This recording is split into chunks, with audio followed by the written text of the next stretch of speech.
is Tyrell Merrits. I've worked at the park for the past 3 years, and probably my favorite thing would be seeing everybody in our department, meeting new people every single year. It's just a lot of fun working here.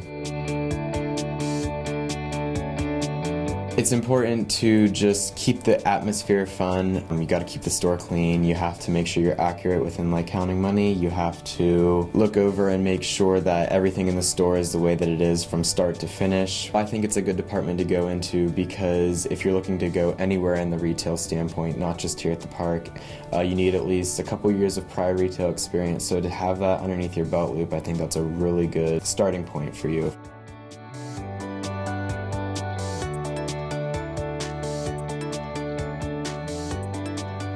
To be able to come after the park is closed and hang out with people that you work with and ride some of the rides, go on the water attractions, I think it's really fun just to come and be recognized for what you do here. You definitely meet new people and you keep those people forever.